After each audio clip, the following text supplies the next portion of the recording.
was hard to shoot, like emotional to shoot? So I think it was season 5, and Frankie was planning her escape. Spoilers. Frankie was planning her escape, and we were, you know where the workshop was and the gardening section? Yeah. And that corridor outside it?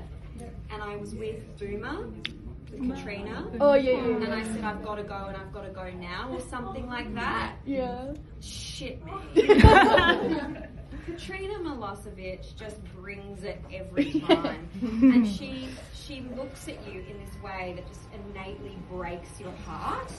Like, she's so vulnerable and oh, she's beautiful. She's so gorgeous. And she broke my heart. Like, Yeah. it was emotional shooting that, because I was like, no, I've got to go, but I don't want to go. You keep making me want to stay. She was incredible. Yeah. Thank you. Nicole, please. I love the scene when we went to this. About the good you see in her. I'm like intrigued by that now. So I think, especially in, I could be wrong here, but is it Blackmore Prison? Yes. She works at? Oh yeah, with Gianna. Where Gianna, she really cares about her, and when she adopts the garden, you know that garden. Thank you. Where she builds the garden for the prisoners. Yeah. And how she gets really close to Vera. Yeah. And how she wants to protect her. And at the start, she seems, to me personally, she seemed fair, but very strict. But I think over time, all of her stresses in her life really wore her down, and people did as well, and she just turned into this. It was really sad for me to watch her. Yeah, I pay that. I gotta see what you're saying. So, do you think there's a possibility?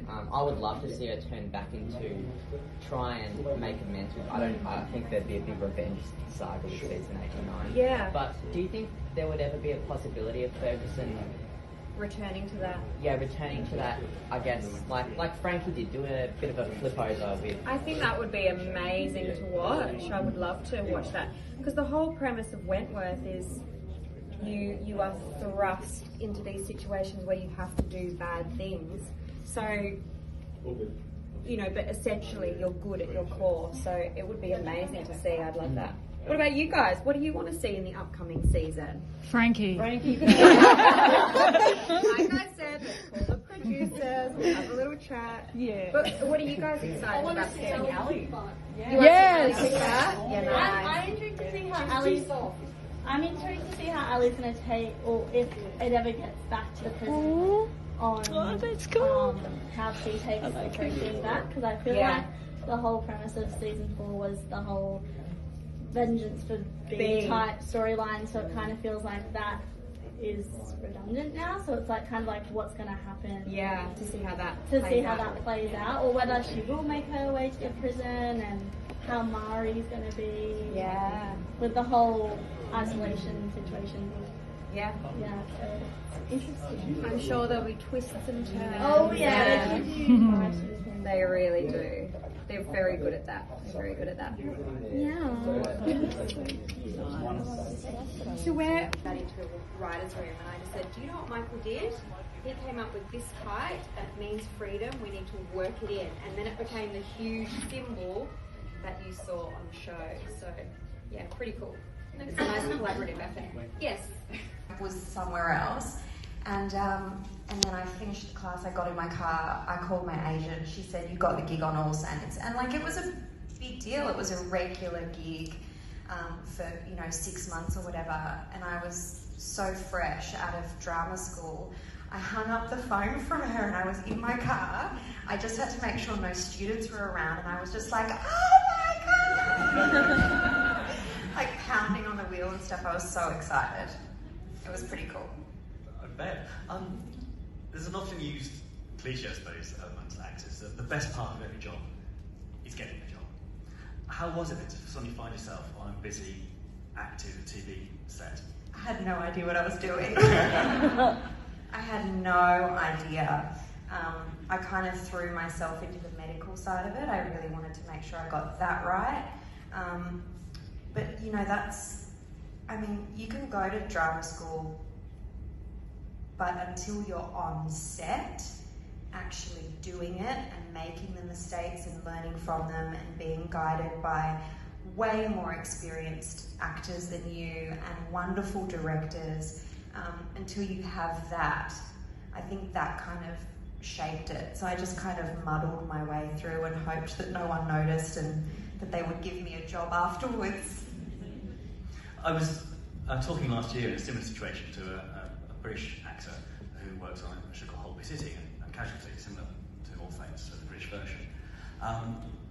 She walked onto set as a surgeon and the prosthetics were thumping away as it opened her heart. And she passed out. That was her first scene. So I was just wondering, how are you with gore? Because obviously that will come back to haunt you in Wentworth. Yeah, it did. There's lots of gore. Indeed. I think, I don't know, maybe it was the sympathy that I held with my characters. I think I was a lot greener on All Saints because the character was green. So, you know, people would be like on the floor and there'd be blood everywhere and broken bones, and I was a bit squeamish about it. I'm okay in real life, but I think that kind of empathy with the character kind of led me there. But then with Frankie, with all that stuff, I don't know, it was kind of like you have to flick a switch or something and go, right, this is what I'm doing today, and I just happened to be bashing and raping people. And licking their faces. Oh my god. Were you, considering how gentle in retrospect Prisoner was, were you quite surprised by just how hardcore Wentworth went from the first moments, really? No, I think I was hoping that. I think I was hoping it would be hardcore. I don't think I wanted to sit in anything that was soft or dance around the edges. I wanted to be as gritty as possible, and I'm glad the show went there. I've learned 2 days ago, I can't go any redder. Yes, that day. It was a good day on set. Actually, we're going down that route. Oh, look how better you make me go. Look like a match. So what is it like doing that sort of intimate scene with someone you don't know that well?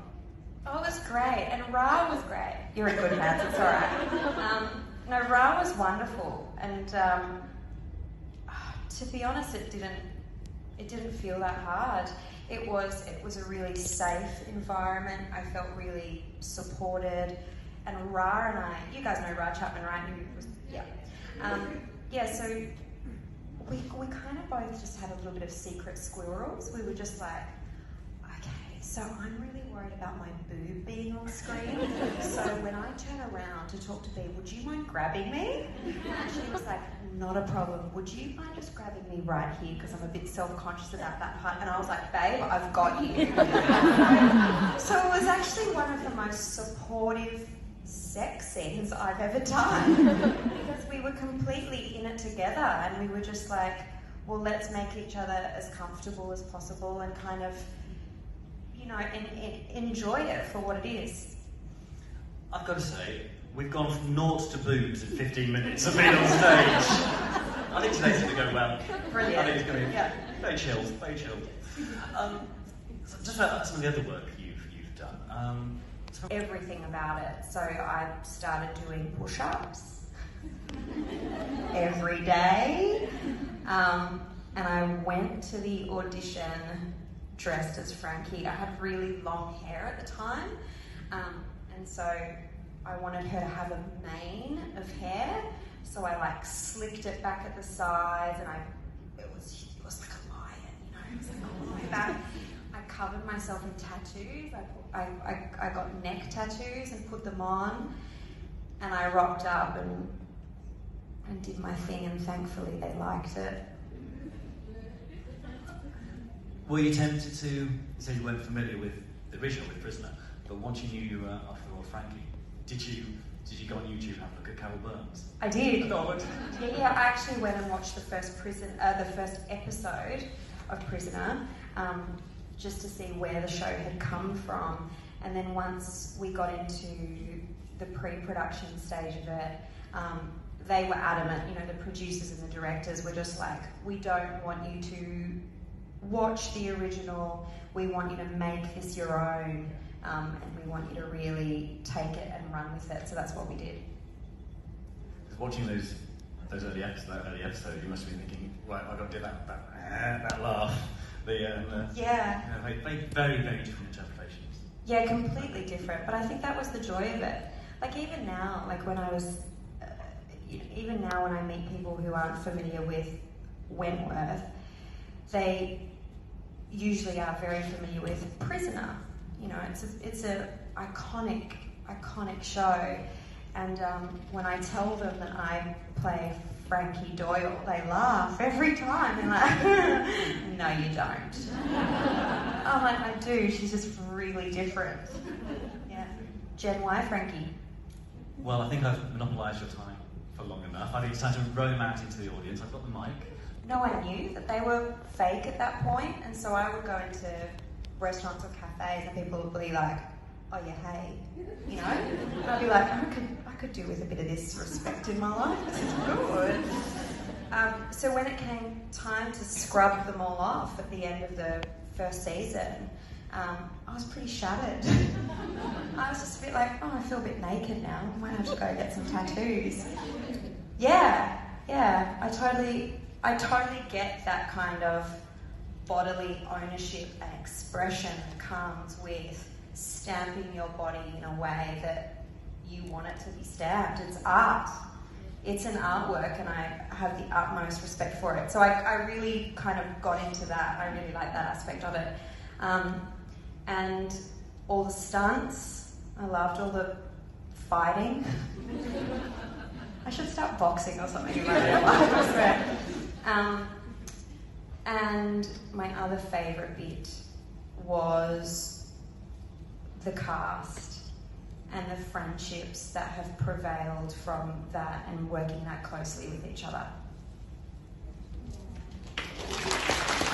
On my computer that's like, tattoo love, you know, that I might one day. So you liked the image of having tattoos on your body. How do you feel about seeing your face tattooed on other people? Does anyone have one of those today? It's full on. Like, it's full on. But the way I see it is that I don't think it's necessarily me, I think it's Frankie, because I think Frankie means a lot to a lot of people. So I like that she empowers other people, and if that means that they want to express that through a tattoo of Frank's on their body, then go for it. Right. Hello.